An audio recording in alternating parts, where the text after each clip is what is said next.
Can't hear you, Leo.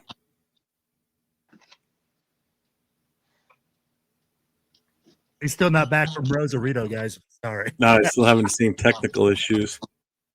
Well, everybody, welcome to the Most Notorious Podcast with your hosts, Chidolinus. We've got Raider Will on the other end, and myself, I'm 401 Raider Jeff.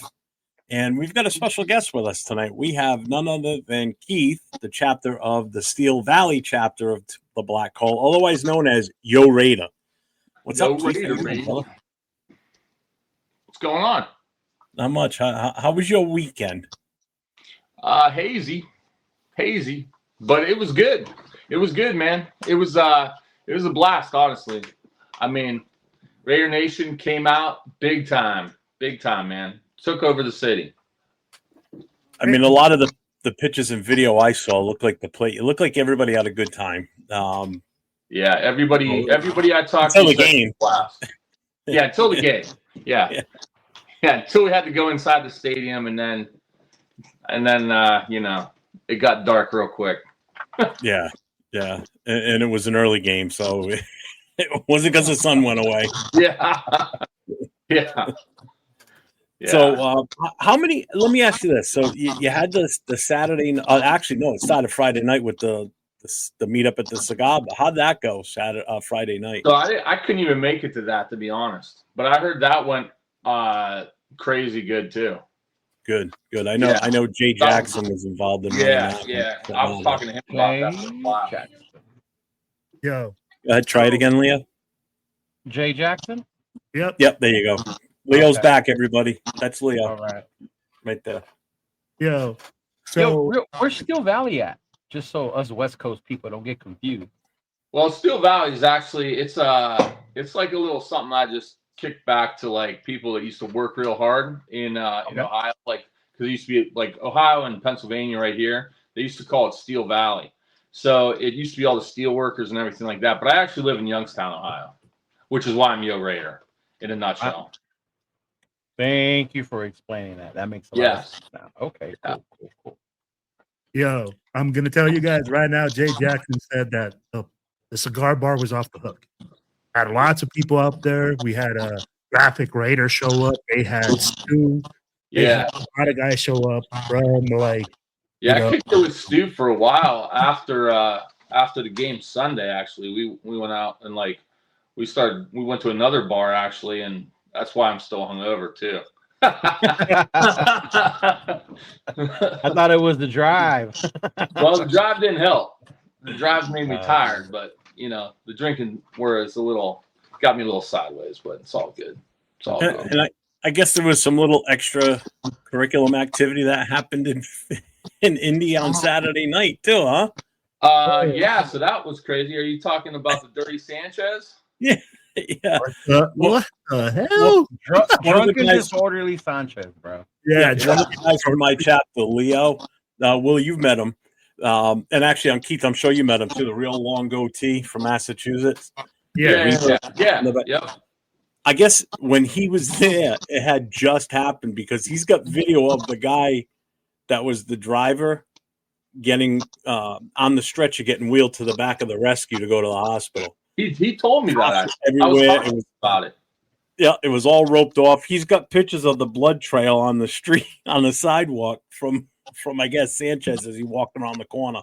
Wow. Did you see the security video of that? Yeah, too? I did. Yeah. I mean, that's the craziest shit because I've been to Indianapolis a bunch, and, like, I would say it's one of the nicest cities ever. Clean, like, I mean, it's an awesome town. Like, you can walk everywhere, everybody's friendly. And then I heard that, I was like, no way. Like, and everybody's like, oh, prayers for Sanchez. And then it's like, no, he was the one who was beating the shit out of a 69-year-old guy. Yep. I'm like, what are you doing, bro? Crazy. Just crazy. I had poor guy scared out of his mind. I know. Yeah. Oh my God. Yeah, so that was eventful Saturday. No one's expecting that. Now, originally, when you and I talked, you said that you guys were going to just be on the outside patio at that place, right? The Slippery Noodle. It was like second floor. Oh, okay. The Yeah. slippery noodle.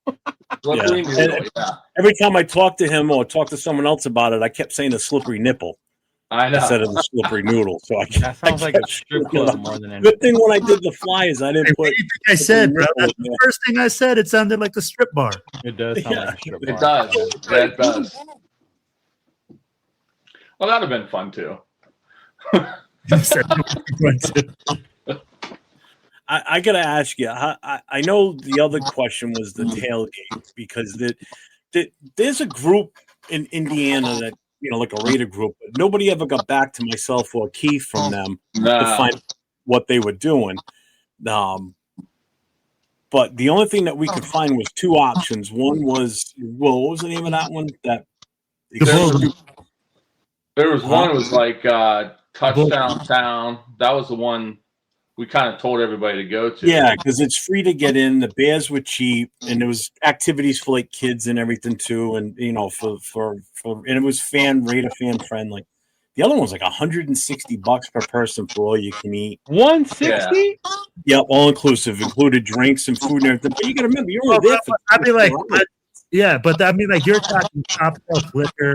You're talking like seafood or like top food in that area. It Also- better be for that much, bro. Jesus Christ. Yeah. Yeah, I mean that's crazy to me, but I mean whatever. I went to one in Chicago. It was promoted by these big tailgate people in Chicago. Me Yeah. and Christian paid $100, but we drank all their Jameson. Oh yeah, no, I think was a couple years ago? Yeah, it was a couple years ago. Yeah, I was at that one too. Mm-hmm. Yeah, that was all right. I mean, we did. Was it $100 or was it $50? I think it was 50 I actually. think it was 50. Yeah, I think you're right. Yeah. Mm-hmm. We all probably made out on that deal actually because you're right. They had hard liquor and everything. Yeah. Mm-hmm. So that was kind of nice. That one wasn't that bad. Yeah, that wasn't bad. How many Raider fans do you think were at the stadium on Sunday? Man, there was a lot. I ain't gonna lie, there was a lot. In the first quarter. Yeah. Well, yeah, in the first quarter, yeah. Then the second, a little bit, and then the third, not so much. Right. But yeah, I mean, there was a lot, man. I was surprised. I was actually surprised how many went. But there was a ton. Like if there was an actual Raider tailgate, I think it would have been off the chart. To be honest with you. Yeah. Well, that group finally got back to me like real early Sunday morning. But at that did they point, really? yeah. But he said to me, he says, "Oh, we're going to be at such and such a location." And then I gave him my phone number. I said, "Can you call me?" Because I don't want to send a couple hundred people over there, and he doesn't have the stuff for it. So I wasn't going to do that. So that's why I didn't say anything to you about it because I didn't know what type of capacity he could handle. I didn't want to inundate him with a bunch of people, whereas I knew that touchdown thing. I know it was all kind of like a Colts name thing. Yeah. But for last minute, that was the best we could come up with, unfortunately. Yeah, unfortunately. I mean, it is what it is. I mean, it still was a great time. The game was terrible, but it was still a great time. Everybody had a great time. Everybody I talked to said they had a great That's time. all that matters, man. Yeah, it's all that matters. It makes it a little bit more enjoyable. Yeah. How about the after party? The drown your sorrows and beer party after the game. Yeah. So I mean that wasn't as lit because people I think were just so disgusted. Yeah. They're like, F this, we're leaving. Yeah, hightailing it out of the city. Yeah. I mean, just getting through that game was hard enough, But I mean, there was still people there, still fighting it out, So it was good. It was good. Since you were at the Chicago one a couple years ago, that one was really bad too, because that was the game that Tyler Badger whatever beat us. Yeah, first game. Which one would you say was worse? Was it this Colts, one, no or was doubt. it that one? Colts. Oh my God. Colts. Oh yeah. Because the writing was on the wall for that game already. Yeah. McDaniel and everything. I mean, that one was. Yeah. I even told my girlfriend, like, I looked at McDaniel because I had seats like right behind them in like the first row. Okay. And I go, man, I've never seen this before in my life watching football. She's like, what's wrong? I go, no one's talked to Josh McDaniels in 2 quarters. Not a coach, not a player, Not anyone. In 2 quarters, I was like, oh, he's getting fired. Like, there's no doubt. Like, he's getting fired. So this was worse because at least I saw that one and I was like, yeah, this is, it is what it is. But this one, man, I don't know. I don't know about this. This is not looking good. That's all I'm going to say. That's all I'm going to say is, like, this smells like last year big time, which is scary. Ooh. Scary. He said, so let me ask you this. You said that, you went both to Chicago and Indianapolis. Like, what did you feel the environment was like? Did you see more Raiders fans in Indianapolis or did you see more Raiders fans in Chicago? I mean, to be honest, there was a bunch in both. But, I mean, I might say Indy, to be honest. But I mean, there was a bunch in both. Yeah, but a bunch in Chicago. Yeah, there was. But I mean, because a lot of people, because the tailgate was kind of like spur of the moment, a lot of people didn't go to that, and I just saw people keep coming into the stadium wearing black. I'm like, wow, it's kind of crazy. Because for a while there, I didn't even go in that touchdown thing because I didn't know that you couldn't bring beer into the place. So I come strolling up with beer, and they're like, oh, you can't come in. I'm like, what? They're like, yeah, you can't come in. I'm like, So, but I didn't know that. Sorry. No one knew that. Good job, Jeff. It's all good. You had one job. Good. Hey, I did the best from halfway across the country. Hey, man, you did great. You did great. Seriously. I mean, I owe you big time. I mean, you really helped a brother out on all that, man. Like, for sure. I mean, like the promotion and everything, and like the flyers, all that shit, man. You did great. Yeah. You know what? I'm glad he did that. And Jeff, huge kudos to you, man. I told you, I traveled a lot to games before. Oh yeah. And then I would go to games and not know where to go. Honestly, just look for black jerseys and what are you doing, or have you heard this, or follow the crowd and Pittsburgh. I didn't find anybody. That's why I did something. Because I was like, man, there ain't nothing. Because I was looking too, and I'm like, there's nothing going on, and I'm like, fuck it. And then I tried to do something, and like Jeff will tell you, like up to probably like 3 days before, I was like, this is dead in the water, man. These people want crazy money for this stuff. They want like thousands of dollars. I was like, this is out. And then it just so happened that they called back and it all worked out. But yeah, I mean, I'm glad something worked out, Yeah, that's for sure. Keith reached out to me about 3 weeks ago. Him and I were talking, and he said, what did you do? How did you do this? And I kind of talked to him about it.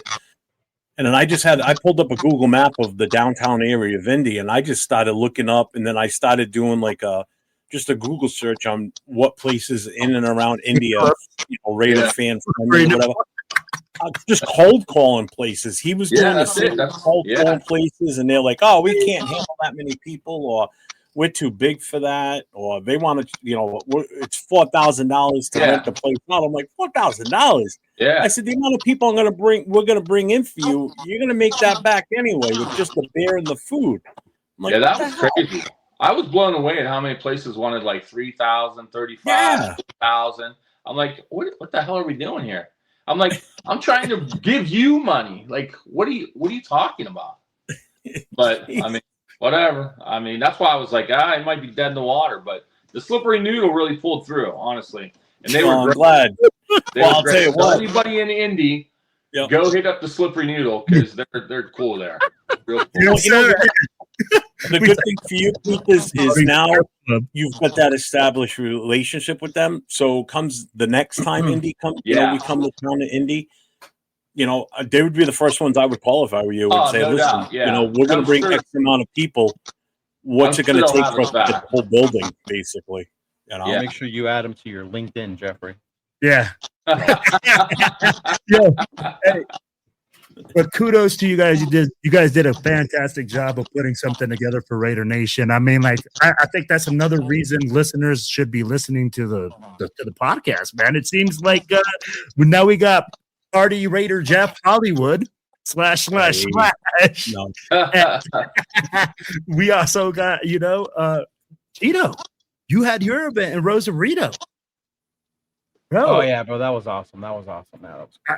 I'd be like, besides almost jumping into the ocean at the end of the game, like, I'm actually more worried of the fact that he was walking on the beach with his those brand new looking kicks on his feet. I was like, "Oh, what's he doing?"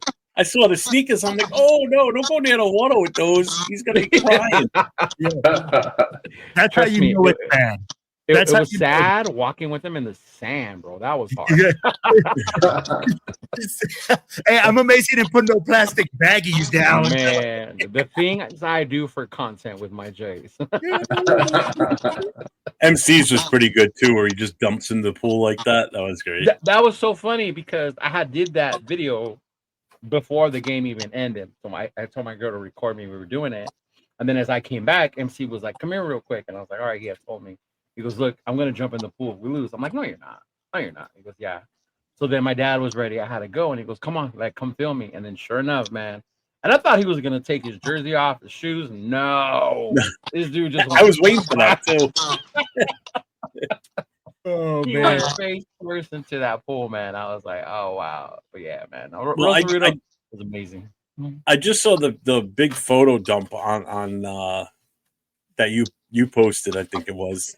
Yeah, there's a bunch. I know Jay Yeah. Jay Jackson posted a bunch. I posted some. A friend of mine posted some. So I mean, it's out there in full effect. That's cool, man. That's awesome. Yeah, it was a ton of pictures from the weekend between Indy and then the Rosarito event too. I mean, there was a ton of photos this weekend to look for. That's for sure. And you know what? As bad as the team played, all you saw was smiles and people having a good time, and that's all that matters, man. Before the game. Yeah, no, I get it. But again, the one thing you can't control is what happens on the field. You can control the experience that the fans You got have. that right. 100%. Yeah, and you did that. You knocked it out of the park in Indy, and they knocked it out of the park in Rosarito. Or Rosarito, Rita. Yeah, Rosarito. And I'd be like, yeah, you're right, bro. 100%, man. I mean, like, yeah, you're gonna have wins, you're gonna have losses, but it's all about the experiences with your family, with your friends, and doing things like that, man. And I mean, like, to go to Indianapolis, be able to like be a part of all those events. But all I heard was good things. People telling me that they went down to Rosarito. They're like, you know what, man? Hey, it was cool. They're like, I really enjoyed it. The food was cool. Some people were skeptical to go to Mexico. You know that. People were skeptical to go. People were skeptical to go to Indianapolis. They're like, what is it? Well, yeah, they had Dirty Sanchez walking around. I was skeptical too. Oh, man, that's funny. But I mean, like, and that's all part of it where we see, like, and I think I'm seeing it all across the nation right now, man, where people can't say that Raider Nation is not showing up. Raider Nation is showing up in droves to go support this team, to go to events, to go like to games. I'd be like, for people to see so many Raiders fans in Indianapolis, for people to see so many Raiders fans in DC, and for the team to continuously kick us in the nuts. Yeah. I'll be like, dude, I just feel like I'm getting kicked in the nuts. Yeah. And like it's funny because I feel like now when I go to my club stuff, I call it my therapy. It's Raider Nation therapy. Yeah, that's what we talked about it on Monday. We call it our support group. Yeah, that's how we go live on Mondays. Yeah. Mm-hmm. Oh yeah. You work it together. You're talking and you're doing all these things, and I'm like, man, are you kidding me? But that's why I encourage Raider Nation to go out with other people and don't be depressed. And don't beat yourself down.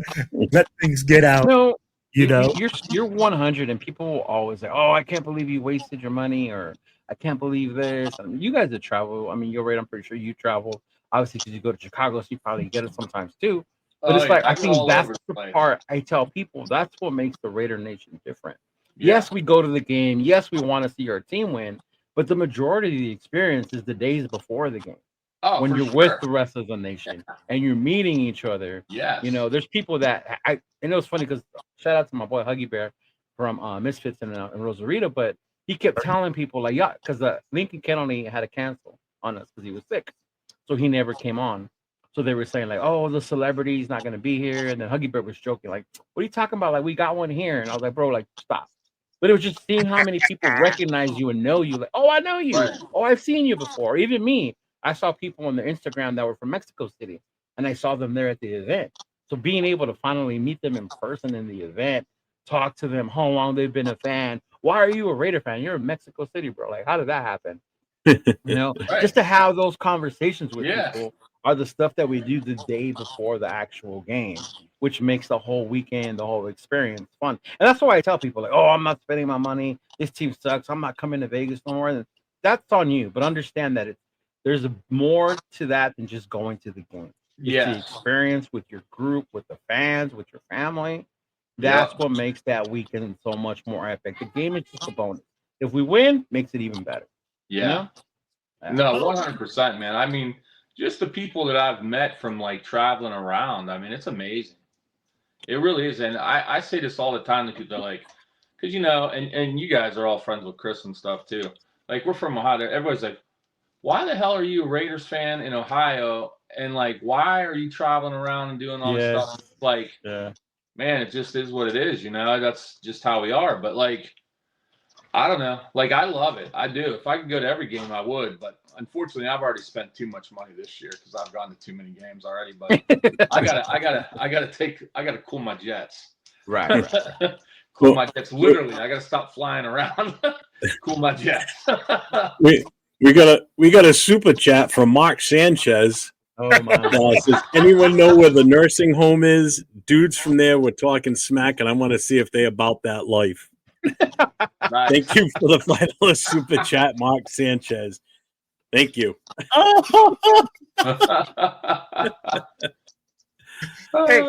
oh my gosh, man! I knew the game was gonna get crazy.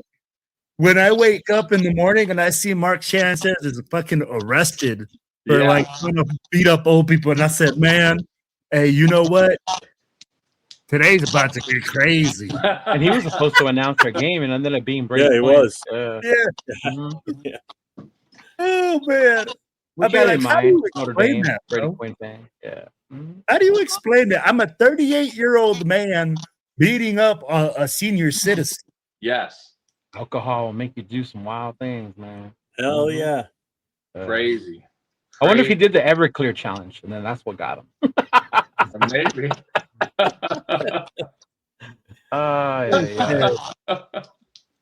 Maybe somebody called him butt fumble or something like that, bro. Right. What up, Big Luck? Well, who Yes. You two are both going to the Houston game, right? Yes. Heath, you're not going to the Houston game, are you? I wanted to go because I've never been to Houston Stadium yet. I'm trying to go to every stadium in the league.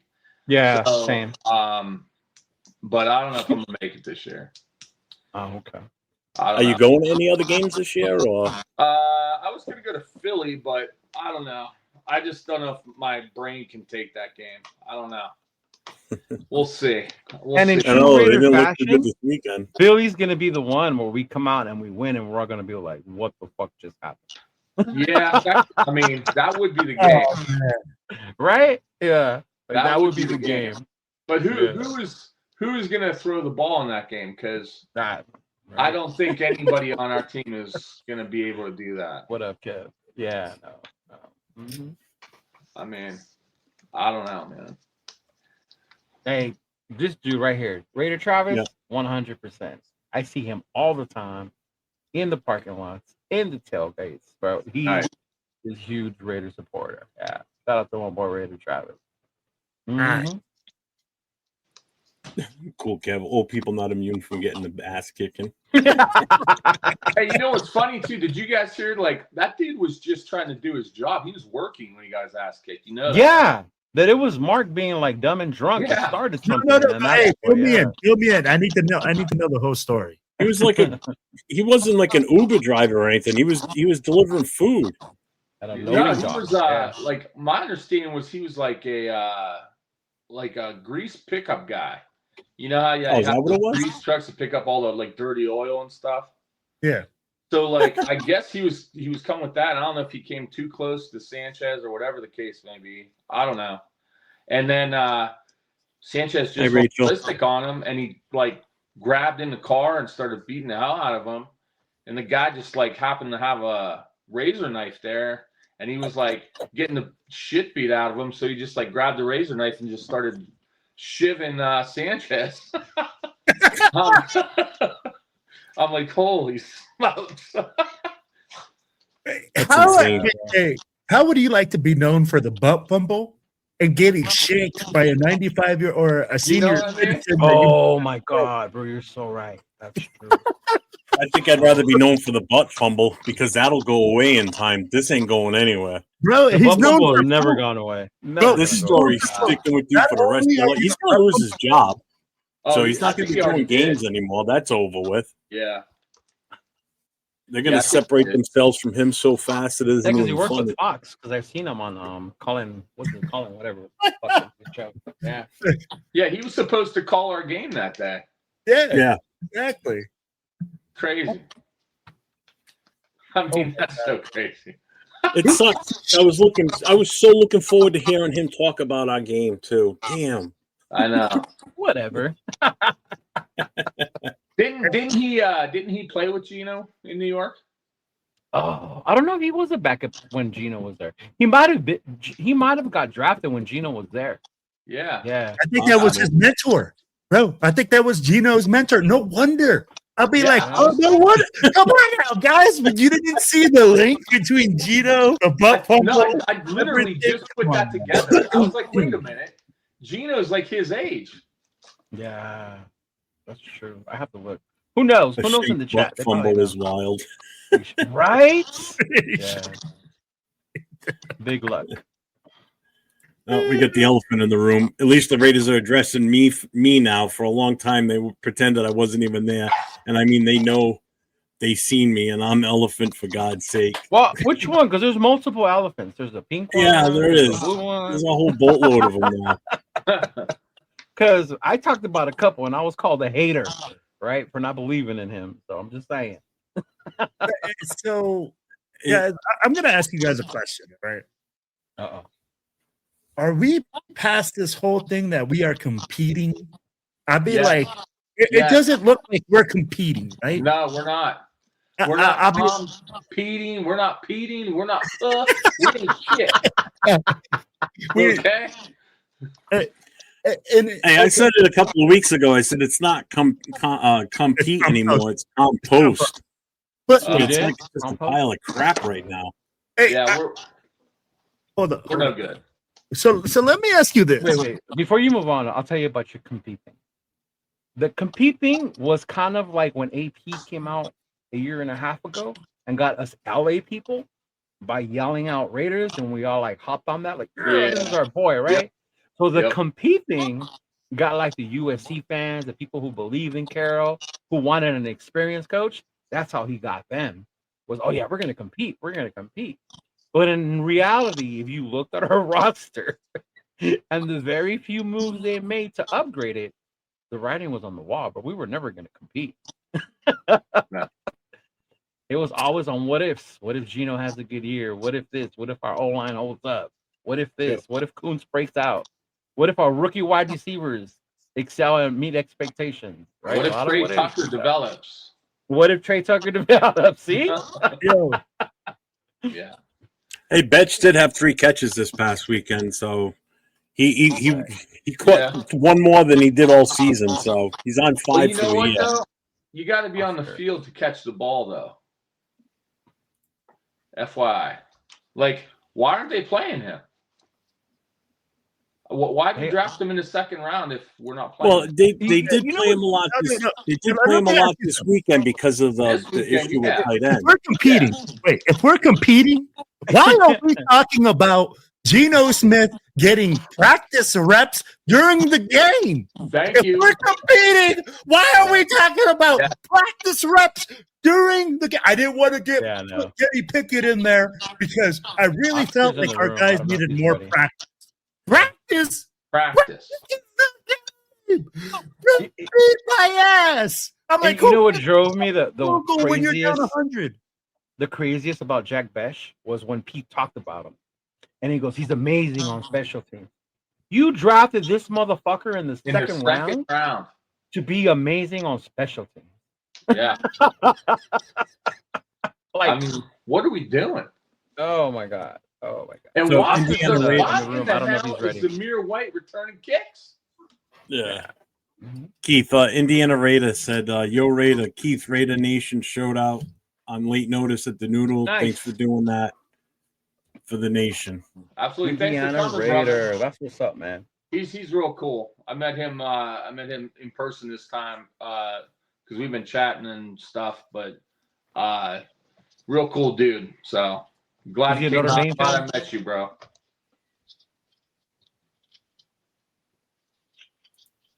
What's up, Did you hear me, 805? Jeff, about Oscar? He's in the room, but I don't know if he's ready. His camera or his mic is not on. Yeah, that's why I didn't pull him up Okay. just yet. Just give us a little sign, Oscar, that you're ready. Mm-hmm. That's what she. That's like there. He did. He said team incomplete. Yeah, definitely. I mean, it's You had me it's with that sad. one. You know, it really is. I mean, and now I told you stuff was going to start coming out about Pratt. You know, obviously there was an issue in the locker room. You know, Right. and he didn't like it. I guess they wanted him to play special teams, and he said no.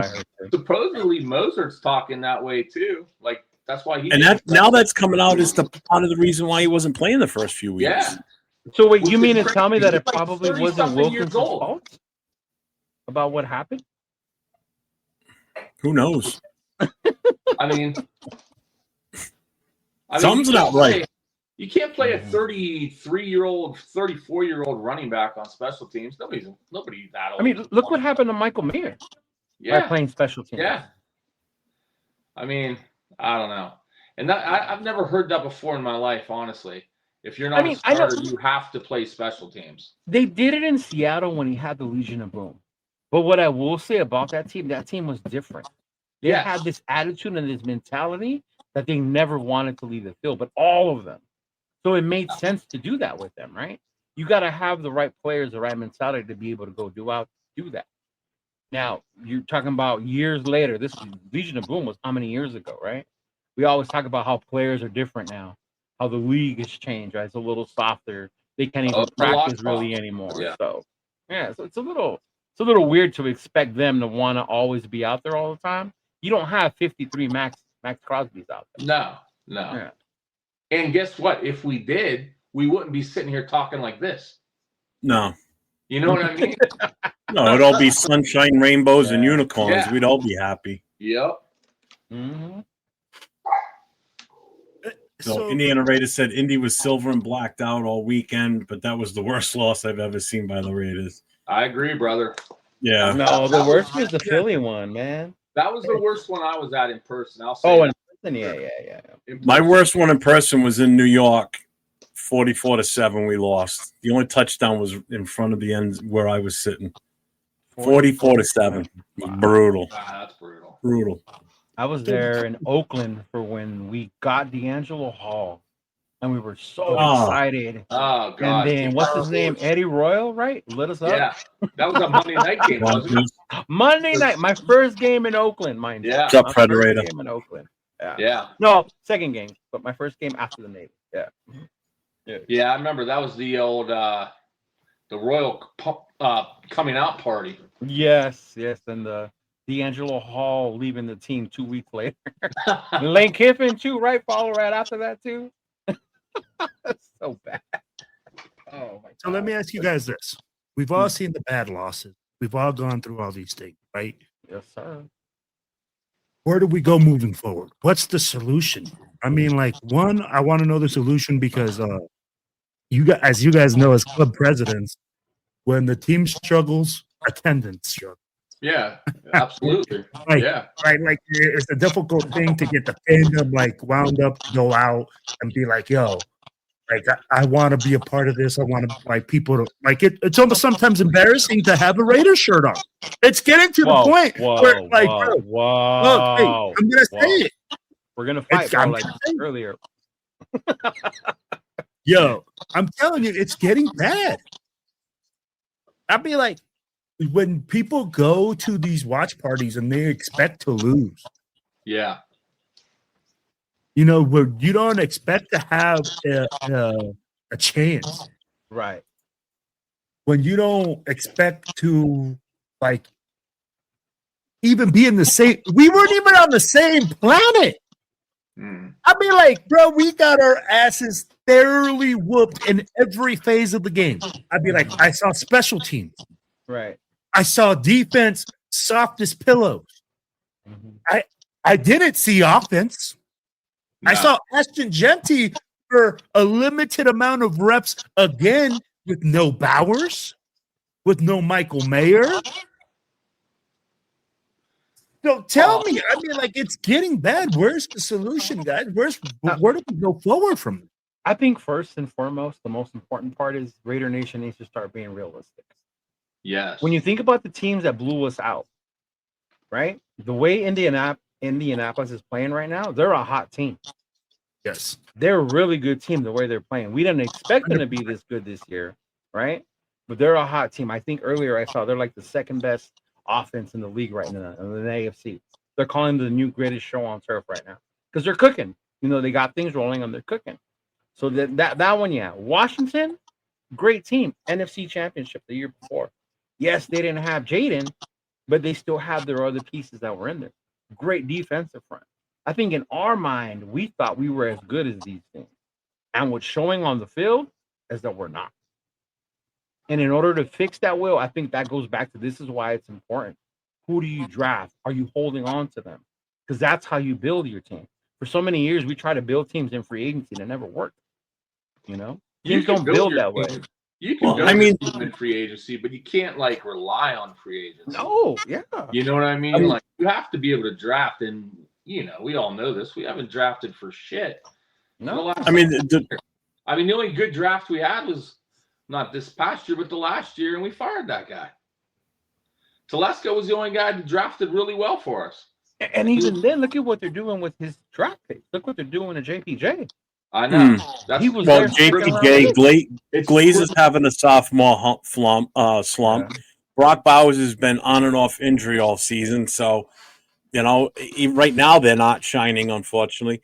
But the one bright spot I will take away from this past weekend is the fact that they didn't let Jonathan Taylor run ramshot over us. We only held him to 60-something yards. 98 yards. Which is that's amazing. He's the number one running back in the league going into this game Sunday. The defense held him in. Look at that. There's two ways to look at this, though, Jeff. There's two ways to look at that. Hold on. Look at the position that the team was getting the ball. Yep. Yeah. Exactly. I mean, like, if I only had to run 20 yards to get a touchdown, heck, I'd only have freaking. He did have 3 touchdowns. So. Yeah, he had 3 touchdowns. So tell me he didn't get his 3 tutties. Yeah. I'd be like, hey, bro, with less than 98 yards, that means we were getting eaten up. 3rd and 18, and man, we giving them first downs. We giving them first downs on 3rd and 18. And that has been a Raider problem for years, no matter what coach has been here. Giving up the long plays on 3rd down. Yep. And I'm not going to go into this whole thing, right, where we're like, we're not doing the basic fundamental stuff, guys. And that's the hard part. We're not doing the fundamentals of the game, and we're not excelling in those. And I mean, like, how many guys can miss a tackle in open space, bro? Yeah. How do you miss a block on special teams? How do you miss a block when you're on the offensive line with the guy in front of you? I mean, what Jordan Meredith's like, I've never seen a center miss so many blocks go the wrong way, and it's like it's insane. How about not knowing where the fucking play clock is as your center? Bro, I mean, oh my god! Like, what is happening? That's basic stuff. Yeah. We're going back to doing fundamentals with grown men that have been playing this sport since they were children for the most part. Shoot the gap right on a punt block. I mean, it's like, what's happening? Just look at what our coach is saying, guys. Look at what our coach is saying. I want to keep my starter in the 3rd quarter after throwing 2 interceptions for the 18th time in a row, so he could get practice in a game. I'm gonna put something up on the screen. Aunt 6 sent me. Okay, so Let me see if I got to blow that up. So you have to blow that up because some of us blind people can't see. Yeah, I can't see Right. that. Bro, I got my binoculars on and I can't see it. Yeah. Okay. I can see it now. If you want me to read it, I can see it. Change the layout here. That should be better now. No, I can read it, but no problem. Okay. So this is the Raiders since Pete Carroll's been here. Okay, entire Christian Wilkins situation. These are everything that's happened since he's been here. Played Brock Bowers through injury now, out multiple weeks. Jack Betch benched despite struggles with Thornton. JPJ benched for Alex Kappa, forced to compete for his position. Meredith JPJ Parham playing out of position. Max Crosby seen career low percentage of snaps at 7 and 9 technique, career high at 5 and 4 technique, posting career low win rate and pressure rate. Bench rookie cornerback Darian Porter. Bench Pratt, then released. Bench Mosert for not playing special teams. Other non-starters do not play special teams. Designated Zamir White as the kick returner despite never having returned a kick or punt in the NFL. Genty on field for only 47% of third and fourth down snaps week 1 through 4. 75% of the snaps week 4 and 5. So rookie running back Ashton Genty have 101 percentage of yards after contact through 3 weeks. 32nd ranked special teams in EPA DVOA, on pace for league record low in EPA. Refusal to bench Geno Smith despite most interceptions in the NFL by 3. 2 losses by 20-plus points. Kicked a field goal down 40-6 on 4th and 7. 40-3. Yeah, it was 40-3. Yeah. Mm-hmm. Well, yeah, that's why it's 40-6 at that point. Yeah. Fourth highest missed tackle rate in the NFL. Third most missed special teams tackles. That's everything that's happened since Pete Carroll's been with this organization. All negatives for the most part. Yeah, that's insane. That's crazy. That's absolutely asinine.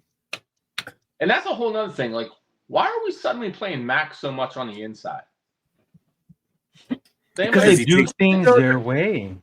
Yeah, and I think they're trying to move them around and figure out how to deal with double team. I get that, but like, if you look at any other team that has a premier edge rusher or anything like that, they move around when they want to move around. You don't tell them to move around. You know what I mean? It's like if they see something that they can take advantage of, then it's like, yeah, you got carte blanche to go do whatever the hell you want to do because you're going to get home on the guy.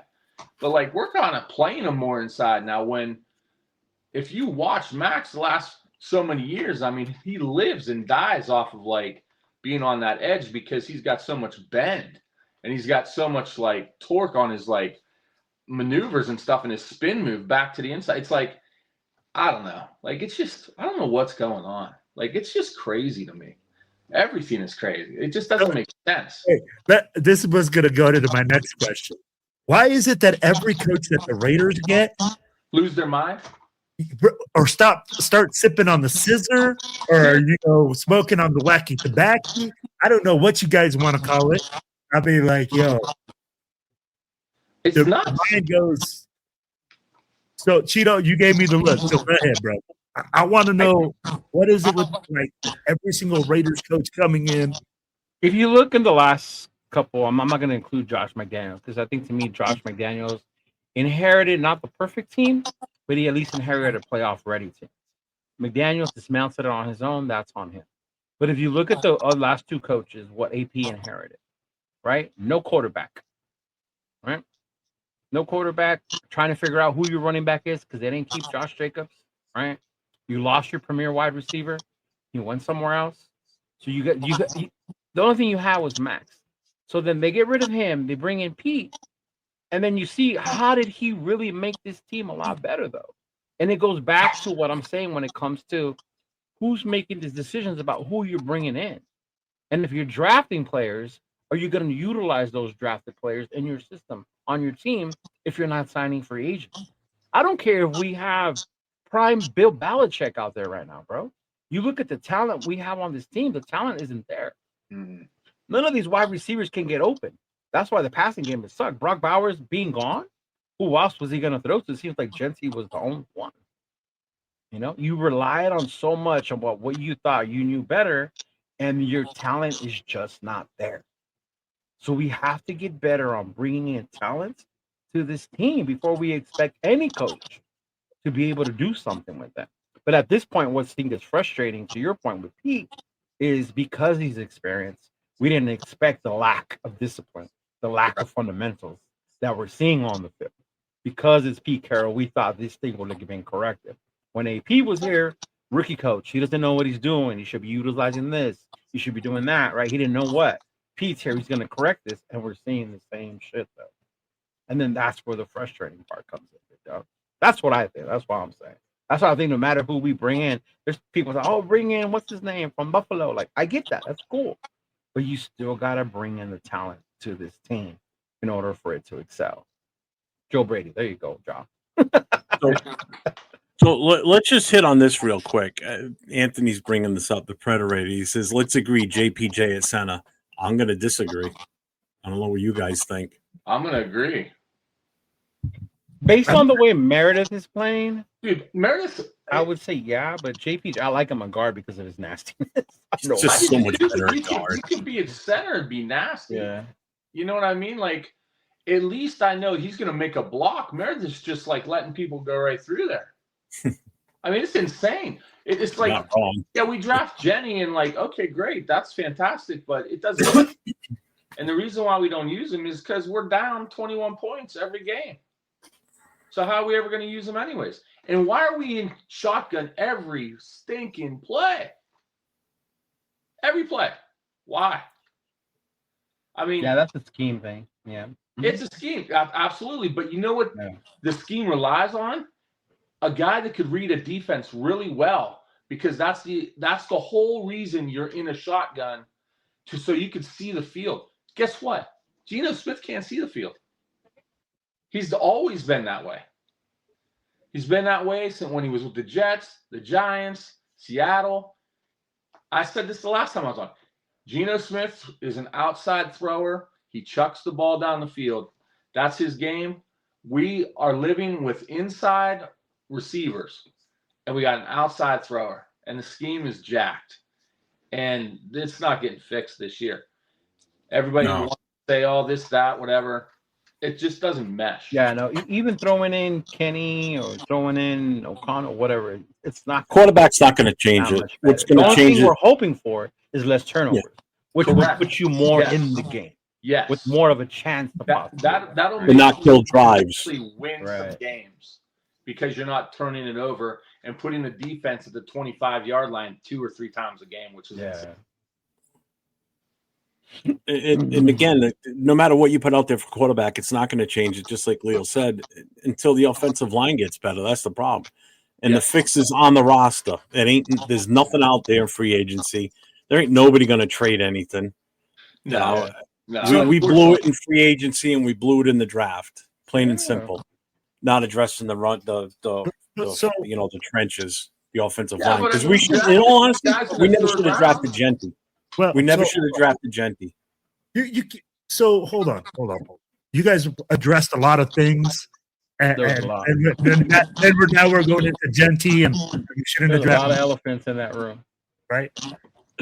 When you look at right now the disastrous offensive line, that offensive line wasn't struggling as much last year at the very end. There has to be some sort of inconsistency that's happening, whether it's JPJ playing center, whether whatever it is, that needs to be addressed. This last game, it wasn't on offense. It was strictly on one play. And we keep going back to that one player, which is Geno Smith. Yo Raider just said it. Hey, having difficulty reading the field. Or even making line adjustments. Yeah. I'd be like, and that's going to be a communication thing. That might be a communication thing, where I say, hey, you move left, or you thinking I'm telling you to move right, whatever it is. Yeah. It's dysfunctional as fuck. Mm-hmm. Yeah.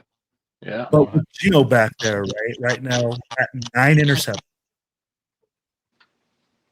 not being able to motivate the team, to spark the team to be the leader that he was brought here at $70 million to do. That is the biggest elephant in the room. Right? That's saying, hey, I don't give a shit. Like, hey, I get it. If the offensive line was shit, then we called it, right? We said it when the offensive line played terrible. And we were saying, oh, we're competing at the right guard spot, and we're competing at all these positions at the O-line spot. Again, I go back and I say, when are we competing at quarterback? When is that guy, the most important guy, the guy that handles the ball every single play? When are we competing there? When is he going to give us a chance not to lose the game? Kenny Pickett might not win you the game, but he's not going to throw 9 interceptions in 5 games with no excuse. You're hoping, but yeah. But I mean, seriously though, I mean, I've watched a lot of Kenny Pickett being right here, and I'm not saying that he's going to be 10 times better either, right? I know. I'm just saying I've never seen him throw this many interceptions back-to-back games. You know what I mean? He's never had a size like that where it's just like a turnover machine. He'll throw an interception or two, but he's not this bad. And I love the fact that Chido brought up the scheme. As a coach, I'm going to tell you, the scheme is part of everything that you added into you, right? That's why the O-line looks. But the good ones, but the good coaches, we adapt. They adjust. We adapt to the players that we have. And we say, what can we do? Where are we excelling? Where are we not excelling? Obviously, Chip Kelly sees that we're suffering all across the board. There's nothing we're doing well. Mm-hmm. I don't know. I will say this, though. Being at the games, I have seen a lot of open receivers. A lot of open receivers. And Gino just doesn't hit them. I said it. I said that. I've said that so many times, man. I don't get it. He throws it into double coverage. The receiver right behind him is wide open. Yes. I mean, it's like, I don't know, man. I don't know what he's looking at. And then Chip Kelly or Pete comes out and says he's not forcing the football. Yeah, it's impossible. I don't even know how you could say that, which scares me. Just real quick, Neil, I do a Friday night open mic show, so Friday night, hit me up. You can definitely get on then at any time. What are you talking about? Oh. He asked how he gets on the podcast. This, unfortunately, is one of the closed shows. It's strictly losing the show. Huh? Nothing. But so let me ask you like this. As TBH presidents, right, we all have watch parties. How do you keep your people motivated to come back and keep watching this?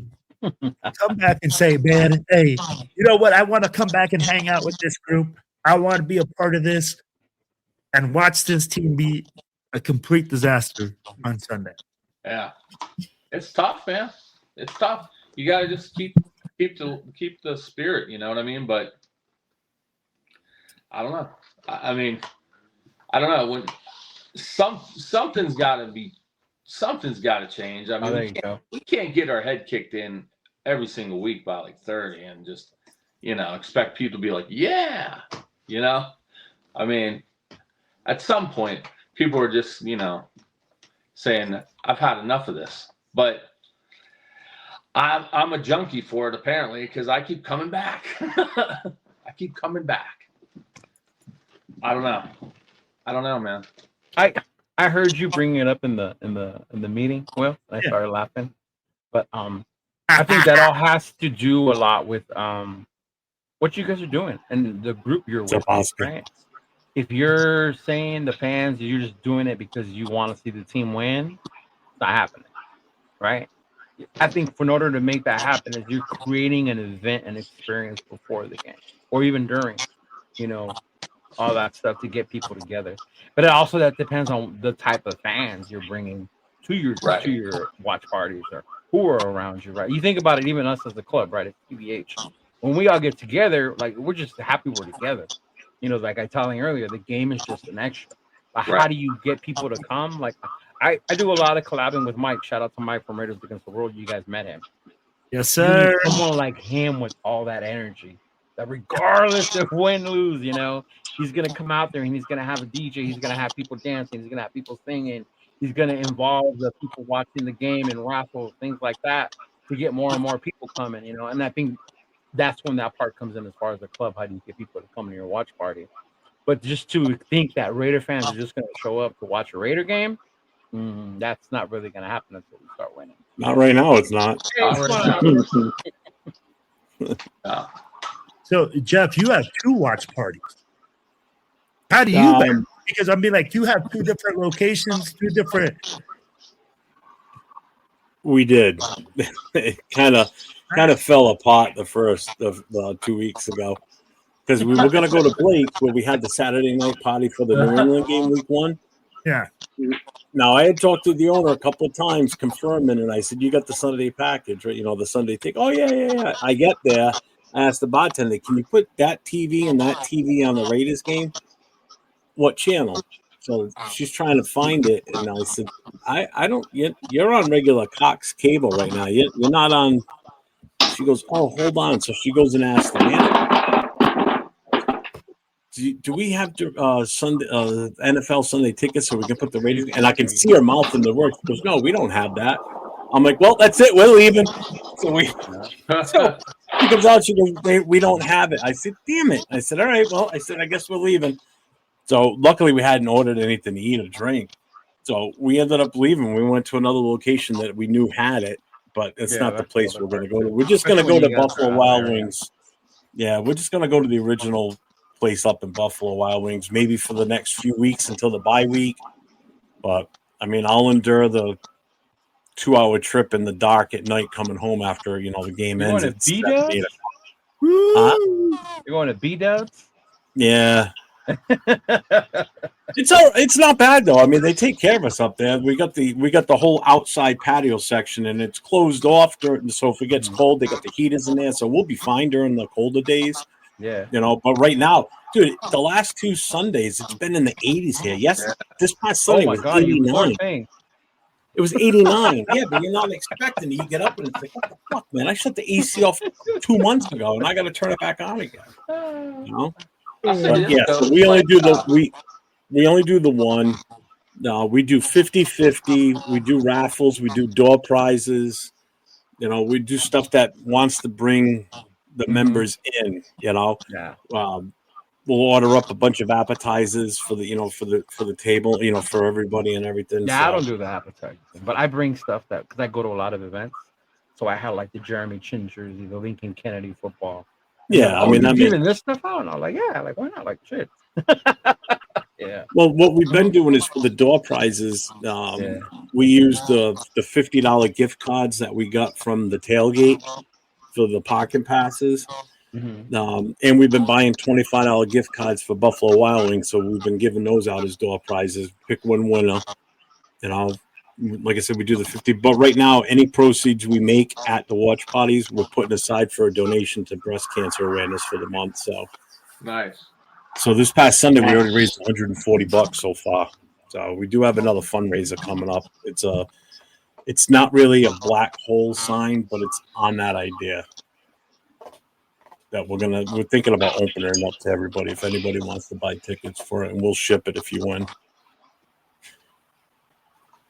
I know a lot of people aren't carrying the ticket nowadays because it's so expensive. Yeah, it's through YouTube TV, and businesses have to go through different hoops.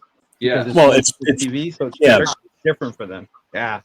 Yeah. So what might cost you $400 or $350 for the full season, it costs them a couple thousand, if not more, because they're making money off of it, so they can charge them more for it. I used to know a guy online. He would sell me one of his logins just to help pay for it.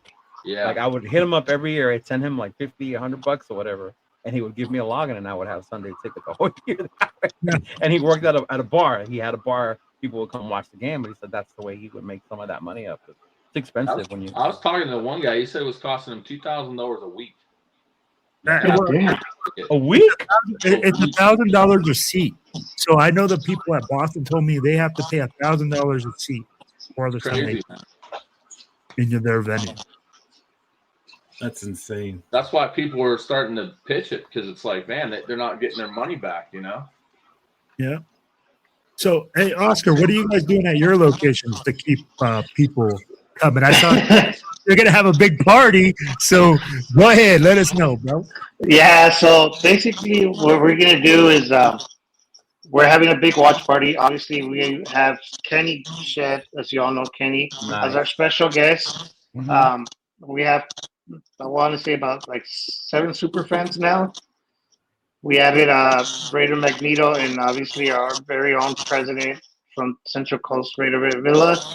She decided to join us as well. Nice. Shout out to all of those super fans that, they said, hey, we'll come out and show you guys love.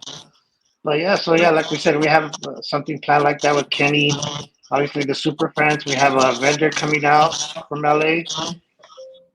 Her name is OG Mari. She sells, like Raider you got merch, Raider dolls coming up. Yeah. Okay. Super cool. Yeah, her and her husband are amazing people. Yeah. Yeah, I reached out to her personally myself, and I asked her, hey, OG Mari, we're having a big watch party. Just wondering if you wanted to come out. She's like, oh, okay. She goes, yeah. She goes, I'll go out there. And I was like, sweet. I was like, thank you. Yeah. And then, we reached out to all these super fans. Some of them are local. We have Mr. and Mrs. Reaper that are local. They're out of Fresno. We have Bob Boss as well, and him and his wife. Who else? I'm trying to think. We got one of our other own, what's called Gabe Raider Menace. Then we got Villa and Magneto. I just saw Magneto and Rosarito. There's another super fan all the way across to the left of this stage right here. With glasses and big headphones on. He's just a super fan with the podcast. hey, you know what? That's like Tito. Hey, we'll do a live podcast. How about that? We could do a live podcast from the watch party. That was funny because I'm cool friends with Vero, so I had talked to her about that. About making a trip up there, come on one of your guys' watch parties, and then go ahead and be able to do that live show from there. Yeah. Mm-hmm. Yeah. So definitely have to find a way to make it up there. Yeah. Yeah. Just let me know when you guys want to come through. You know what I mean? We'll set something up. We'll do something big again like this. Yeah, for sure. You know what I mean? Anybody, everybody's welcome. Like we told everybody, I was like, we're invited everybody. Whoever can come out, appreciate it. If you can, we'll catch you guys on the next one. Oh, see, that's where Travis will be. Travis will be there. Yeah. Okay. It's definitely going to be a party if you got Travis there. Mm-hmm. Right. And just so you know, they're family friendly. Like I said, I talk to Via a lot. She brings stuff for the kids to do. She gave us an idea about bringing stuff for them to color. Mm-hmm. It includes everybody, so you don't have to worry about I got to entertain my kids, things like that. Yeah. Mm-hmm. And the cool thing about our establishment is that it's a pizza parlor. Also, he has a bar. And then, like, in the back side of it, it's still in the same restaurant area. He has, like, arcade machines. So it has a lot of stuff for kids. Arcade machine, the ice hockey, the clamp machine. So basically, he has stuff for the kids. So that's why we tell everybody. We tell them, like, hey, bring your family. This is a family-friendly, environment. All fans welcome. Whether you're Niner, Cowboy, it doesn't matter. We have one of our own special supporters. He's a Cowboys fan, and his wife is a Raider fan. And they always come out and show love. To all of our watch parties, we invite them. We shoot them a message. He always tells us, hey, man, when you guys have the next watch party, just let me know. Well, I'll be there. Like, okay, sure. Like he said, like I said, he's a Cowboys fan, but he's one of our biggest supporters. He tells everybody, he's like, hey, if you guys want to be part of a good-ass club, that does a lot of community work and does a lot of stuff for the community and with the community, join them. Definitely, he's like, join the Central Valley chapter. They do a lot of stuff for the community. You know what I mean? Awesome. Like I said, we have something coming up at the end of this month for Trunk or Treat, with the Porterville Police Department. They, asked us out again. We said, sure, we'll volunteer again. We're going to set up a stand, with our 2 canopies with candies for kids, stuff like that. Decorate our cars. We're going to probably dress out. Most likely, I That's will why a lot dress of them are out. doing Halloween things right now because it's October, huh? Mm-hmm. Yeah. So right now, like here in the Central Valley area, we have a lot of trunk or treats going on with like car clubs, stuff like that. It's popping up almost every weekend. I think there's one this weekend coming up, and I think there's one the following weekend. Just pretty much all the weekends are booked with trunk or treats. You know what I mean? That's cool. You're in the Central Valley area. And then, that's pretty much it that we're doing here. You know what I mean? That's awesome. That's awesome. Speaking of Halloween themed stuff, gentleman's in the chat right now, Predator. I promised him we'd bring this up tonight, but he's got an event coming up. Rudos and El Paso. Rudos Halloween party, special guest appearance, Death Hands, and the Predator. October 19th, kickoff at 11 a.m. Raffle for adults and kids. Halloween costume contest for adults and kids.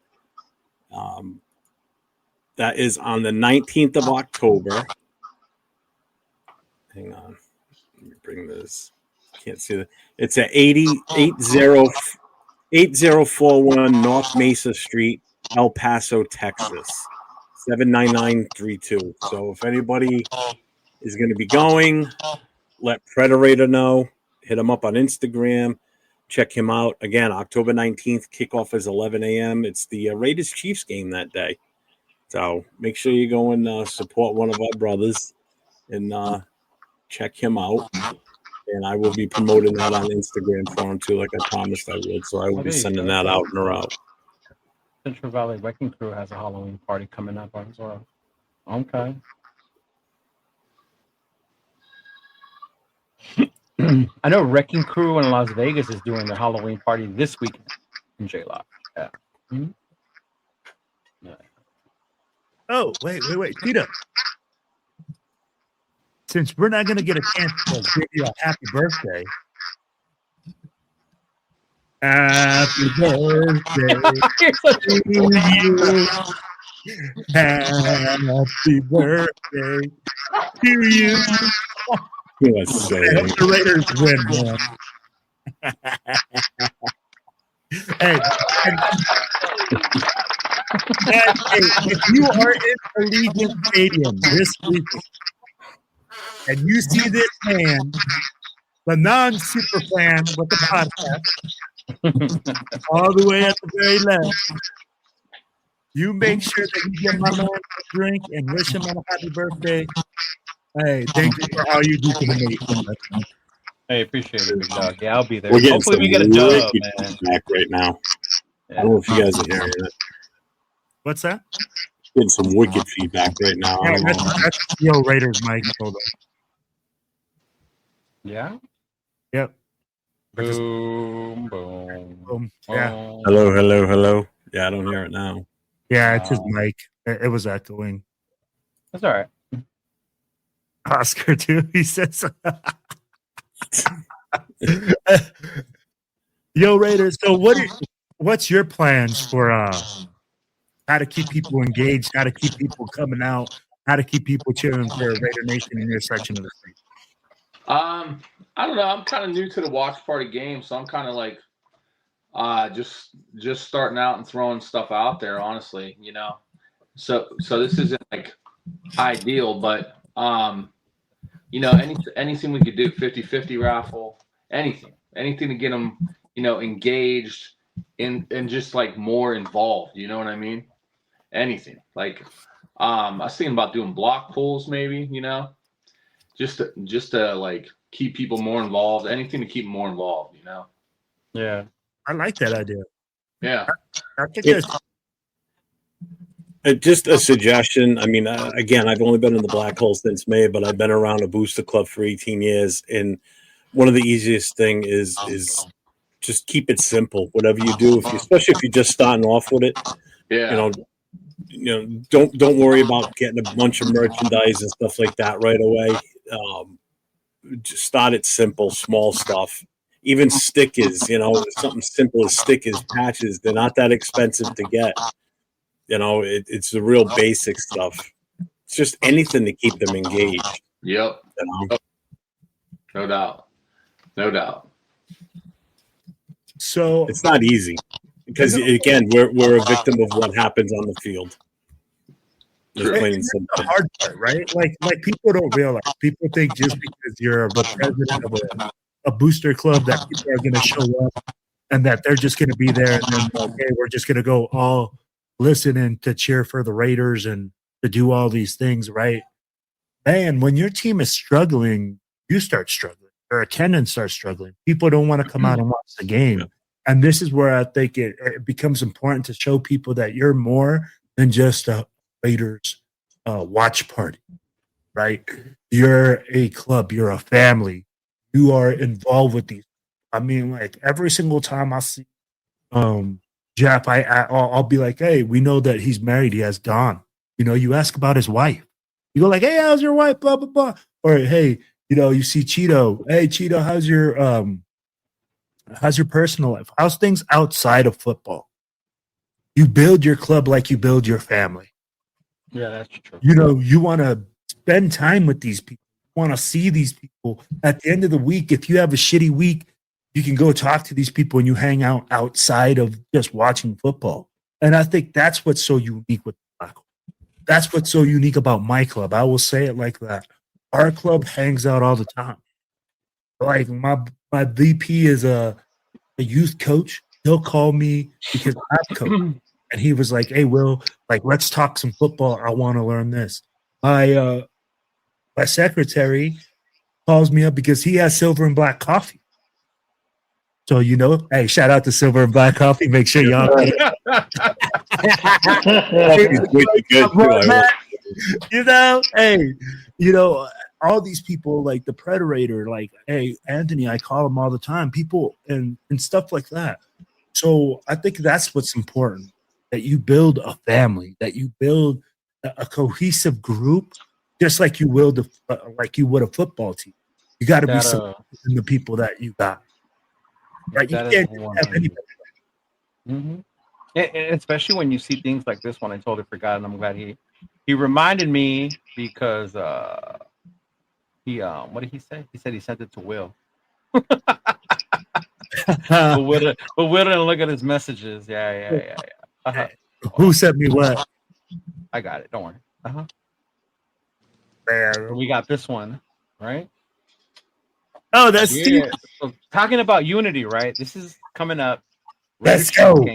You got TBH Sacramento, TBH Reno, TBH Bay Area, TBH Lovelock, and TBH Central Valley, right? We'll be getting together at Shenanigans in Sacramento for the Raiders versus Chiefs.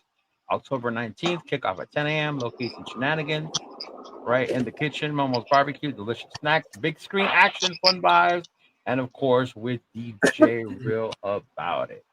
And that's a perfect example of what you can do as a club when you bring people together. You're talking about multiple clubs getting together for one event. And I know I was joking around with Steven. Oh, you didn't invite me, but he was like, no, of course you're welcome. But that weekend, I unfortunately, I can't make it up there. That's the weekend my family wants to celebrate my birthday with me. But it's things like that you can do also, is bring other clubs together. And you do something bigger like that. Make it more special. So, yeah, shout out to them. Make sure y'all check that out if you're out there. Yeah. That's dope. That's so freaking dope, man. I think that's such a unique aspect of it, where you guys are able to travel and get together, go to a different city, meet up with your peeps, be a part of the Raider Nation, enjoy the environment, and I mean, like, it's hard. And I think that's how you keep the vibe going, right? Because, like, if you really think about it, like, man, right now we don't have anything to say, hey, yeah, we're going to go in there, we're going to kick ass, and we're going to take names, and our team's going to win, and we're going to go in there, woo, and we'll go out of there, man. No, it's not built that way. But you're like, yo, hey, we're going to go to a different city, we're going to chill with different people, you're going to meet new cats, and all these people will then go like, hey, man, I can't wait till you guys have an event there. When your club has an event, I can't wait for them so we can come out and support. I'd be like, that's cool, because I live in the middle of bumfuck Egypt. Like, I live on the border with Utah. But because we go and we support other clubs and we support other people and try to do things like that, they come and they show us love. You know, it's kind of like us. Yeah, we're a tiny club, man. We got 15 people that show up like on a consistent basis, and we're not like 40, 50 people. I mean, like people think the Black Hole, people think like Las Vegas. Yeah. I wish my watch party had 300 people hanging outside like a bunch of gorillas. Yeah. But let's be factual, right? Most of our clubs got what? 15, 25 guys. So at the end of the day, we have to figure out ways to create family, to create bonds with those other people outside of just football. And you know what, Will, to piggyback on that, that's a big special shout out to my girl.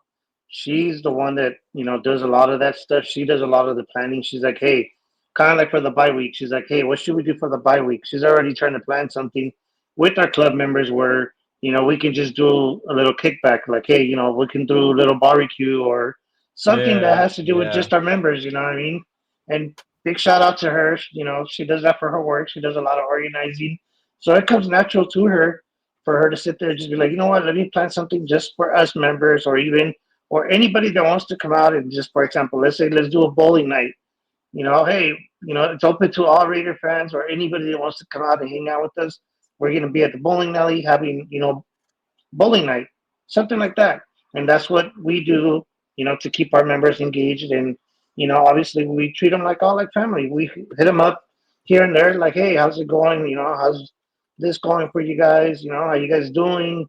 How's your weekend? How's your work weekend? Whatever it is, maybe we reach out to them. We try to reach out to them as much as we can.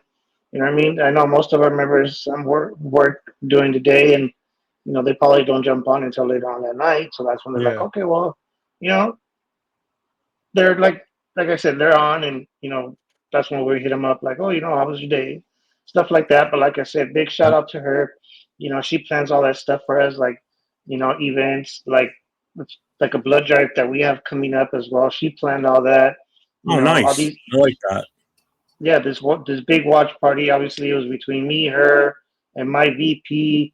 You know, we were all three of us were just basically on the phone pretty much every day, hitting up people, hitting up our super friends that we have here local. You know, give them a shot to, you know, come out and show support, show some love, and you know, show them some love as well. You know, let them know that, you know, we're thinking about them, you know, like, hey, reaching out to them. Hey, you know, we were thinking of you guys. What do you guys think of coming out to one of our watch parties? And they said, hey, yeah, hell yeah. You know, we'll be out there. You know, and that's how we got all these super friends. Like I said, shout out to her. You know, she's the one that does all the planning and coordinating all that stuff. You know, this watch party wouldn't, you know, also be without her help, you know, getting on the phone with everybody and, you know, organizing and reaching out to other super fans. You know what I mean? I reached out to Kenny personally myself through Cisco. You know, shout out to Cisco as well for hooking me up with Kenny's info. And then I reached out to Kenny myself. You know what I mean? And I hit him up and I said, hey, Kenny, would you, you know, want to be part of it? He's like, hell yeah. He's like, my schedule's freed up for that day. So I was like, shoot, perfect. Nice. So that's why I asked him to come out. You know, and I told people, you know, people were wondering, like hitting us up before, you know, like 2 weeks, 3 weeks in advance when we put out there, hey, save the date. You guys ain't going to want to miss this. You know, everybody was messaging us like, oh, what do you guys have planned?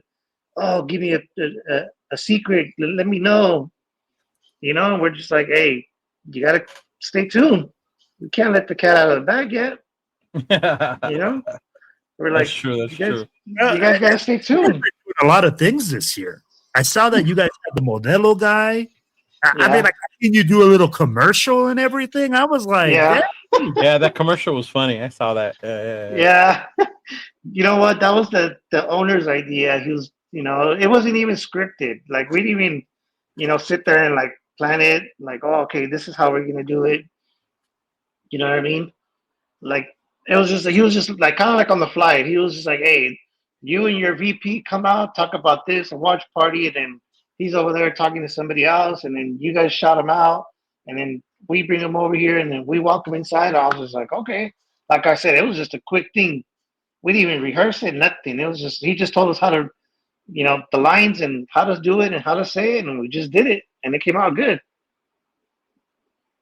You know what I mean? So I was just like, shout out to him too, where coordinating. He's a big TikTok fan, so he knows how to do all those TikToks, kind of like Sacktown's VP. The king of TikTok.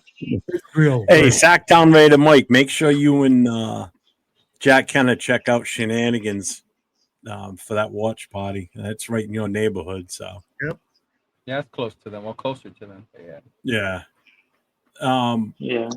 How many members are in your chapter? And same question for you, Keith. How many members do you guys have in your chapters? I don't have that many. My chapter's pretty new too. I only have like 12, I think, right now.